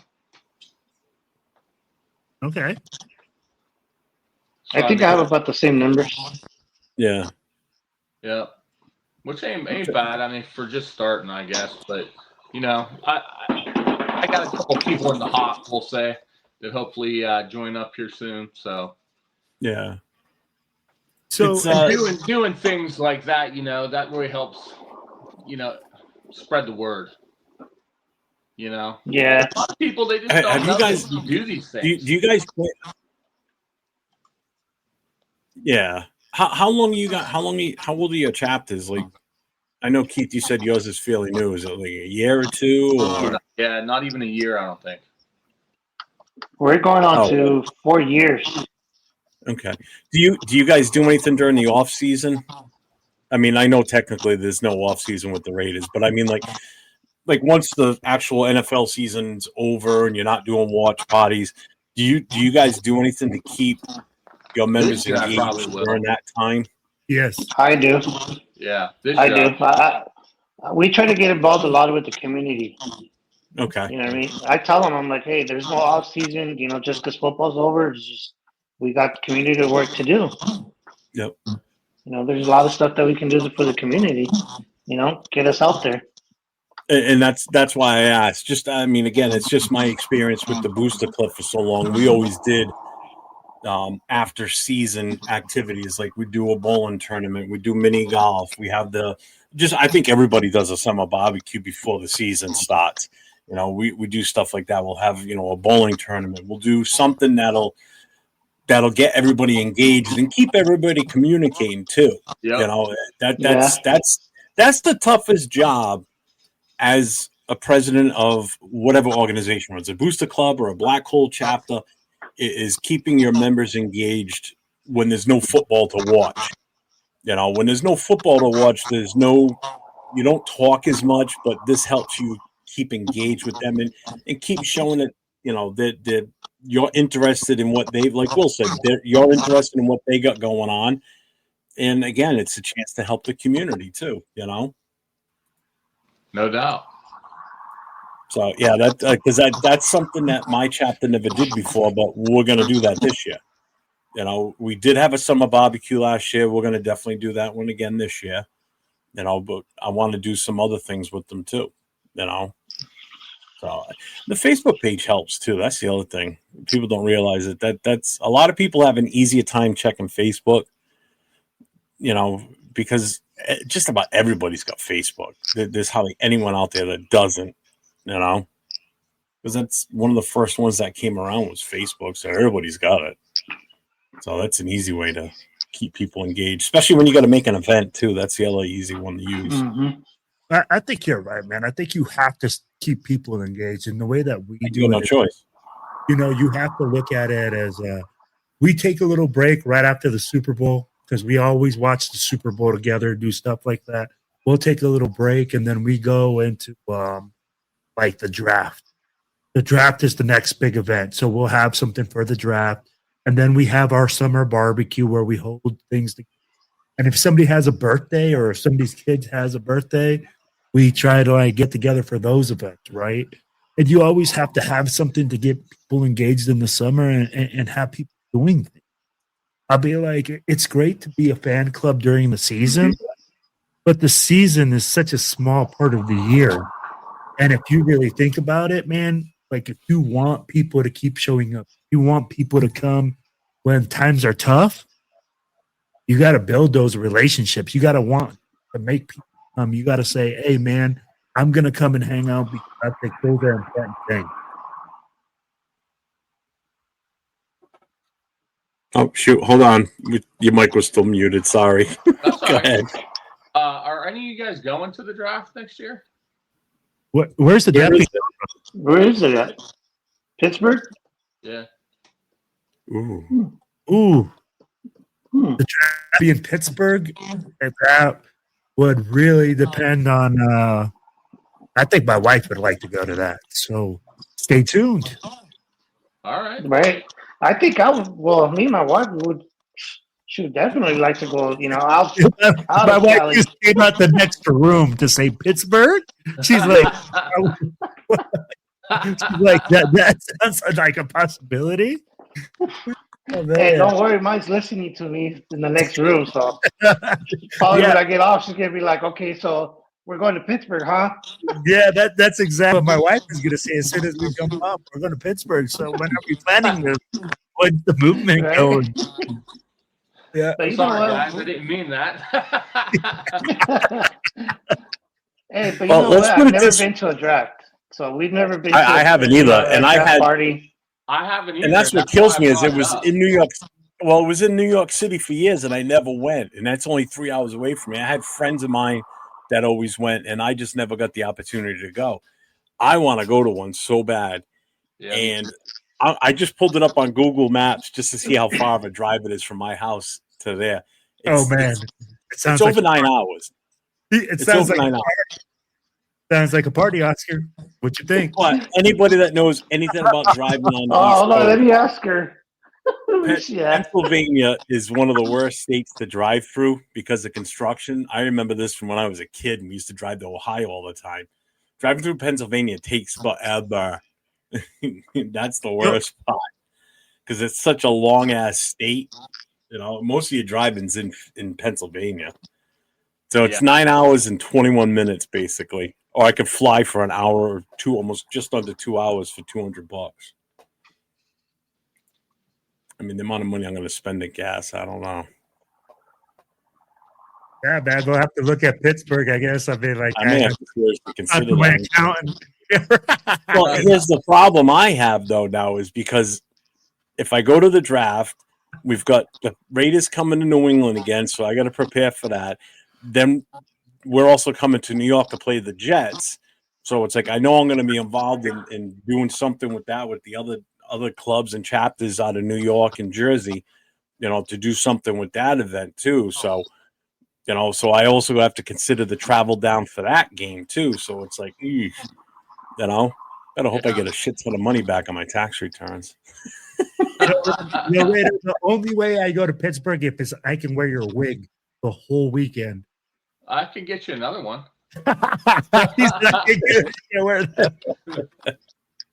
We could go as twins. Well, Keith, how far are you from Pittsburgh? Because I know you're kind of right on the line. Yeah, I'm like an hour away. That's like oh man, that's beautiful. Yeah, that's a no-brainer for you, man. You can go home every night. Yeah, actually, my fiance lives in Pittsburgh, so that works out. Oh shit! So you just crashed there? Yeah. All right. Yeah, so that's why I was asking if anybody was going because I'm 99.9% sure I'm going. So. I've been like, hey, I guess we're gonna have to lock in and see what we can do, man. It might be a black hole party for That's what I'm saying. Yeah. I'm down. Could get wild. I seriously might be able to do that. If you ask anybody that was at my party in Indy, they'll tell you shit gets lit. I think just having a black hole there in general is probably going to get lit. No doubt. So I'll say it like this, Oscar. It's different. So it's crazy to see now how the events abroad and like outside of Las Vegas are starting to get really good. I mean, like we have now people that are organizing things that are telling people where to go. Before, man, when you used to travel, it always used to be like, where are we going? Like, oh, who do you got to meet up with? Now with this show and channel and stuff, like we've been able to create so many things for people to be like, hey man, there's a centralized way of Raider Nation getting their information on where to go, what's the events that are going to be around. And we have people all over the country that are represented, like we're all presidents. So we're all, we all work together to be like, hey man, we want to throw the best event possible because there's a name or a face to the project, right? Or a face to the events. If they know that, hey, we're going to Indianapolis and Steel Valley TBH has their logo all over it, you best believe that Yo Raiders over there with he's the president. He's involved. If TBH Central Valley has their logo all over the place, we know Oscar's involved. TBH New England, we know Jeff's involved, and all these guys have pride in what they do, and we all have pride. I talked about it earlier in our president's meeting, that we are all part of that TBH shield, right? Like I look at it as a shield for TBH. We all represent. Every single president is a representative. A lot of people look at our super fans. Guys, I love our super fans. They're great people. But all these guys on this board here, and we got about 50 other presidents, we're the ones that put in the work on the back end. We're laying the concrete. We're doing all the stuff that doesn't have all the lights and glimmer. All the parties that you see locally are done by guys just like you. All the events that are done when you go abroad, like where you go away to away games, abroad, when you go to away games, are done by presidents, are done by people on this panel. So that's where I say, and I go like, man, that's the difference. That's where I enjoy being a part of TBH and being able to do things for Raider Nation. When we go out there and we're able to put these events that are fantastic, that people enjoy and people want to be a part of. And salute to you, Jeff, and salute to you, Yo Raider. I know that you guys put one on and you guys are new presidents, right? Straight, like you guys are saying, hey, and you guys put it on a hell of an event, man. People were telling me about how much fun they had in Indianapolis. I did not know that there were so many war memorials there. That's an interesting fact. Yeah. And I mean, like things like that. So I can't wait to see what you guys do next time. I mean, like I went to New England. Jeff threw a hell of a party for the season opener. Yeah, he did. And then now to hear that Indianapolis was put together and you guys threw a hell of a party, threw a hell of a like everything, an organized event. That makes me excited to go to all these new cities and to support all these local booster clubs. I just made the flyers and be awesome. Be a part of it. He did all the legwork. Hey man, every bit counts. Don't sell yourself short, brother. I can't take credit for that though. I mean that was your baby and you did a hell of a job of it. Like I texted him earlier. I said great job. I said the feedback I'm hearing was extremely positive. You gave everybody what they wanted, which was a great experience going to Indy. Game was one thing, but everybody had a good time. That's all that matters. Yeah. And I can't wait to hear about Oscar's event this week. But we're going to hear about that, and then you're going to hear like, hey man, Central Valley threw a great event because everybody's trying, man. Everybody's trying to throw out these events for Raider Nation to come out and enjoy themselves and be a part of it. Yep. And that's what's so awesome to see is all the effort that all these presidents and all these clubs are putting in that people don't see. And us being presidents, we know how much work it is. What's up, Moval? People think, oh yeah, we're just gonna be like, oh yeah, we're gonna put this flyer together and everybody's gonna show up. It don't happen like that. Nah. It's not easy. It's not easy planning something that big, you know what I mean? Even if it's just a watch party like we're doing, it still takes a lot of planning. it still takes a lot of, phone calls, messages, whatever it may be. However you get a hold of people, it's still time consuming. You know what I mean? It's a lot of going back and forth with people, with either with vendors or whatever, whoever you're reaching out to. It takes a lot of time. You know what I mean? Obviously, getting the flyer done. Thank God we have somebody that does that for us. And this person is really good at it. You know, they'll send us like an unfinished version of it. Like, oh, what do you guys think? Do you guys like it like this? Shall we change this? Shall we change that? Or how do you want us to put this? And it's just like when I knew this watch party was going to happen, it was going to be this big. I myself personally went to go talk to the person that does the flyers, and I said, "Look, this is how many people I have coming up as super fans. It's going to have to be like a two-page flyer where we can fit everybody. On one flyer, I want these people. On this flyer, I want these people. Obviously, Kenny, he's the main one. So I told her, I want Kenny on just one flyer with, obviously our logos. Whoever's coming out, whatever the Raider Club is coming out, we have a club from Modesto, which is 2 hours away from us, coming down and showing us love, And like I told the person, I was like, I'm giving you all the people, and I'm telling you kind of like how to do it, and you do the flyer. You know what I mean? And that's when this person was like, okay, I got you. They sent us, the two unedited, the drafts, and she was like, okay, what do you guys think? You know what I mean? And we're like, okay, cool. Yeah, let's switch this up, or let's move this person here and let's put that person there. And like I said, it's a lot of time consuming, even though I wasn't doing the flyer myself, but it is. I've done flyers myself where I get on my phone and I'm sitting there trying to, edit stuff and cut people off and put them on the background. It's a lot of consuming, you know what I mean? And like I said, good thing this person that does the flyers for us and does all of our, our shirts, our merch, anything that we need. Big shout out to them that do it all for us, you know what I mean? And keeps our club fitted each and every week, watch party or even events.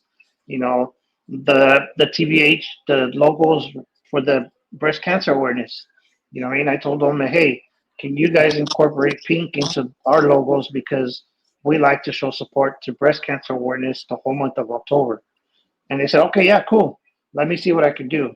They did a preview of it, and they sent it to us. And I was like, you know what? I like, it looks cool, but is there any way you can paint the skull, pink? And that's when they're like, okay, let me redo it for you. They did it, and then they sent it to me, which is the one that we have on our profile pictures now. You know what I mean? It was just like, hey, I love that one better, and it looks good. You know what I mean? And like I said, it's a lot of time consuming. You know what I mean? Yeah. It's a lot of going back and forth with people. This person reached out, or that person reached out. Like I said, it's very time consuming doing stuff. Yeah, my guy Dave that handles all our Instagram stuff for we do it. Oh my he does God. the majority of the stuff, but I also help out with it too.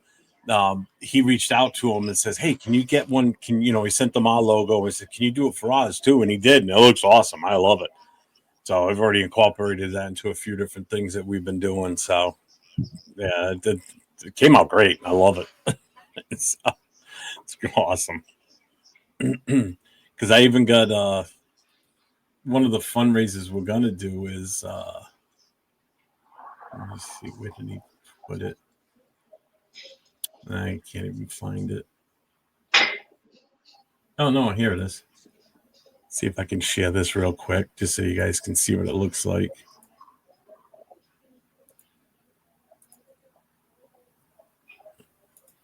And boom. That's all wood. That's 13 inches. So 13-inch hangable sign. It's got the holes drilled in it, so you hang it by a string. But it's a 13-inch diameter, which is basically about the same size. It's the same size as the patches, the big patch that we have on the back of our, if you put it on the back of your jacket. So, but I think we're going to raffle that off. I'm debating if I want to open it up to anybody, like put it out to, anybody that's, Black Hole member or whatever, or whoever, or if we're just going to do it within the chapter. I don't know. Make it more of a donation if we open it up to more people. I think so. That's sick, man. I mean, That is sick. Well, you guys that were here in New England saw that the wooden one that my guy made. That's the same guy that made this. So again, that's all wood, all that. So he sent me that. He goes, "Hey, I did this. I'm going to give it to you guys for the chapter for a donation." I'm like, "Damn." I'm like, "Okay."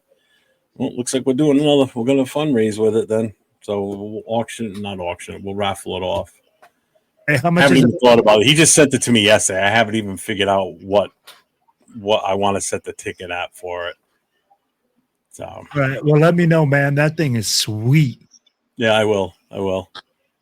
I'll send it out once we do. I'll put it out in a flyer and then we'll just ship it around. So really quick, guys. I just wanted to let you guys know I'm gonna go ahead and jump off. I appreciate you guys having me on here. I will keep you guys updated. I'll let you guys know how the watch party goes. I'll jump on next Tuesday with you guys. I'll let you guys know how it went. awesome. You guys will see probably the pictures or whatever. Yes, sir. All right, brothers. You guys have a good night. I'll see you guys later on. Take care. I think we're pretty much at the end of the show now too. So, Keith, there anything you want to bring up that you got going on? I don't know. No, not really. Because I'm kind of taking a break this week, so just watch. I'm doing a watch party Sunday. At Coach's Burger Bar in Austintown, Ohio. So let's go. You know it, baby. Let's do it. But until then, I'm laying low until Sunday. Well, congrats to you on putting together the whole Indy thing. Again, I know you and I had talked prior to, and we tried working together to get something going, and it kind of hit a brick wall, and then boom, out of nowhere, you hit me up, and it's like, "Hey, I got a place. We're going here." I'm like, "Okay," and it worked out great for you. So I'm glad. Awesome job. Well. Yeah, awesome job putting that together this weekend, man. Kudos to you for that. Thank you. It's not thank you for all the work you did, brother. Thank you for all the work. I appreciate that. You're welcome. Again, like I said, I'd help you any way I could. And you did. And I'll tell you what, the thing that a lot of people probably don't realize how impressive this is for what he did in making the connections in Indianapolis. He doesn't live anywhere near Indianapolis. Not 5.5 hours away. Yeah, he's 5.5 hours away. It's not like he could drive out there and check out places and see what they look like. He's going by what their website shows and what people are telling him on the phone when he calls there. So that in itself is impressive if you think about it. I had the luxury of we did everything fairly local. Boston's an hour away from me, so that wasn't that big of an issue. That's impressive when you're that far away from where you're going to be hosting stuff, and you did it all basically on the phone. Setting it all up. So I was doing a lot of it blind. You know what I mean? So I was like, oh man, I hope it all works out. Yeah, because you have no idea what the place looks like. You could have walked in there and it could have been like Indianapolis Colts shit everywhere, and you go, oh man. Yeah, and I know. It's just crazy. But yeah, kudos to you, man. Good job. Good job for sure. Thanks. Hopefully next year, I saw the future opponents that we play an AFC North away. So I got 3 possibles in there with a Cincy, a Pittsburgh, or a Cleveland. So look out for that next year. Well, good thing for you is those are a lot closer to you. Yes, they are. That's what I'm saying. And I'm sure you're familiar with those cities too, unlike Indianapolis. Yeah. I mean, luckily like I said, I've been to games there like 3 or 4 times. So I knew a little bit, or at least enough, but yeah, still rough doing it from like over here. Yeah. Oh, definitely. I got it. What you got going on? It all worked out. So that's all. Yeah, it did. Nation had a great time. Everybody, I hope, had a great time. Game, not so great, but And like I said, the feedback I heard and the feedback Will heard was all positive. So that's absolutely feather in your cap, man. Yep. Thanks, good job. I appreciate it. No problem. Will, what do you got going on this weekend? You got anything? Well, guys, this weekend we're gonna have a party at 595. We'll be down there having our watch party. Also, I wanted to let you guys know that TBH Denver will be having their watch party at Tamaulipas Restaurant. Make sure you check them out. We're going to have TBH Dallas at TG Tailgaters. We got TBH Austin at the MSB Machaca's Bar. You'll have TBH Bay Area at Ricky's. You're going to have TBH Sacramento at Shenanigans. You got TBH Reno at Coaches. And you'll have TBH Lovelock at their casino. Then you also got TBH Spokane at McCracken's. And TBH Seattle will be at Tammy's. Those will be some of the watch parties that are going on this weekend. And also, guys, just so you guys know, Raider Nation, if you are going to the game, there is no party at Troy's this weekend. There was some type of thing that's not meshing up. So make sure that you guys go down to Eye Candy at Mandalay Bay. That party will still be going on. And if you guys have any questions, make sure that you guys hit us up. And then I have a couple podcasts this week. Make sure you guys stay tuned over Black Radio Podcast. And I usually jump on the show with Jeff on Fridays. Yes, sir. And yes, he does. And then I jump on Unfiltered with Jay after the game. So, you know, I'll be pretty busy, man. But, hey, I appreciate it, brother, for having me, you know, and dealing with my shit. As far as us for our chapter, we'll be at Buffalo Wild Wings in Chicopee, Mass. This weekend. Again, we'll have the 50-50. We'll have the raffle prizes, door prizes, and I've actually officially ordered the merchandise starting yesterday for T-shirts. So T-shirts will be coming soon. So I got the final approval for the artwork done. So that's in the makings now. So T-shirts will be coming. As far as shows for me, I got tomorrow night with the Raider Connection, myself, Leo, Chidolinus, Jay from Just Raiders, Baby, and LV Raider 10. We do our Wednesday night thing every week. So it'll be 10 o'clock. Actually, we're going on early tomorrow night. We're going on at 9 o'clock Eastern, 6 o'clock Pacific. We moved it up an hour. And then Thursday night, it's myself and Nate and Raiders Coast to Coast, LV Raider 10. And Friday is open mic night on Friday night. So anybody that wants to come on, get on camera, get on the mic. Even if you don't want to be on camera, you can block your screen out and just leave your mic on, put your voice to your words instead. So it's an open mic night every Friday night. We start at 9 o'clock Eastern, 6 o'clock Pacific. Feel free to pull up, jump in. It's usually a pretty fire show. We usually get it kicking. So then Saturday we have the Last Call podcast with myself, Chris for Raiders, and Jason First Downs, discussing the game that's coming up on Sunday, which is the Titans. So that's all I got. And if you're in Sacramento, make sure you stop by Shenanigans and show our people up for Saturday. Everybody, like I always say, stay safe and go Raiders. Keith, thank you for being on with us tonight. Oscar, thank you for coming on with us also. And thank you, everybody in the chat, for being with us. Go Raiders, baby. Let's go. Trees all shake and quiver and quake as he robs them of their gold. The autumn wind is a raider, pillaging just for fun. He'll knock you round and upside down and laugh when he's conquered and won.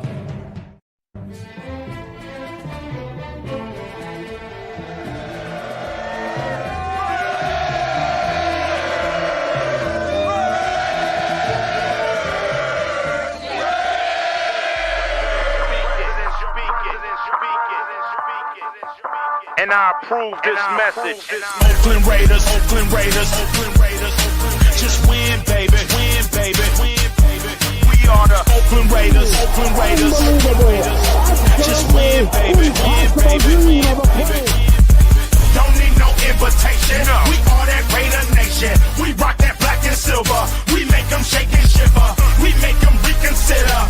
And we still committed. So if you want a piece of this, you can come and get it. Touchdown, touchdown. Let's throw a bomb on first down. Let's throw a bomb on every down. First we score, then we clown. Having fun, look around. Nobody loud as a Raider crowd. Nobody proud as a Raider crowd. NFL, how you like me now? We gon' do this open style. Nothing but action. I'm Bo Jackson, hit the hole. Run you over, goal line. Jumping over, going crazy. Lose your soul, lose your mind in the black hole. Here's the goal, Super Bowl. And everybody here, get the goal.